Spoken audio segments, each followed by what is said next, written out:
ഒരു പെൺകുട്ടി വിവാഹം ചെയ്യാൻ ഉദ്ദേശിച്ച ഒരു വ്യക്തിയുമായിട്ട് ഒരു 1 ബെഡ്റൂം ഹോളായിട്ട് എടുത്ത് താമസിക്കുന്നു.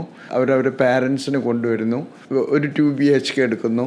ഏകദേശം ഒരു 150,000 ദിറംസോളം വില വരുന്ന എല്ലാ സാധനങ്ങളും വാങ്ങി അവർ വീടെല്ലാം സെറ്റ് ചെയ്യുന്നു. ഫിനാൻസ് അതിന് സപ്പോർട്ട് ചെയ്തില്ല. ചെക്ക് മടങ്ങി. സമയങ്ങൾ നീണ്ടുപോയി. അതിൻ്റെ ലാൻഡ് ലോഡ് കേസ് ഓപ്പൺ ചെയ്തു. ഒന്നും അറിയുന്നില്ല ഇവർക്ക് മെസ്സേജ് വരുന്നില്ല. നമ്മൾ ഇമിഗ്രേഷനിലൊക്കെ നമ്മൾ വിസ എടുക്കുന്ന സമയത്ത് കൊടുക്കുന്ന ഒരു ഫോൺ നമ്പർ ഉണ്ടായിരിക്കും. ആ നമ്പറിലേക്കായിരിക്കും മെസ്സേജുകൾ പോകുന്നത്. കേസിന് വിധി വരുന്നു. അതിൻ്റെ എക്സിക്യൂഷൻ പീരീഡ് കഴിയുന്നു. ഒരു സുപ്രഭാതത്തിൽ അവർ ഡ്യൂട്ടി കഴിഞ്ഞ് വരുമ്പോൾ അവർ വീടിൻ്റെ ഡോറുമേ മുനിസിപ്പാലിറ്റി സീൽ ചെയ്തിരിക്കുകയാണ്. ചെക്ക് റിട്ടേൺ ആകുമ്പോൾ തന്നെ ഇമ്മീഡിയറ്റ് ആയിട്ട് റിയൽ എസ്റ്റേറ്റ് ആയിട്ട് സംസാരിച്ച് സെറ്റ് ചെയ്യാൻ പറ്റിയില്ലെങ്കിൽ നമ്മളത് മുനിസിപ്പാലിറ്റിയിൽ പോയി ആ കീ സറണ്ടർ ചെയ്യണം. ഡിലേ ചെയ്ത് കഴിഞ്ഞാൽ ഒരു സാധനങ്ങളും വീട്ടിൽ നിന്ന് എടുക്കാൻ പറ്റില്ല.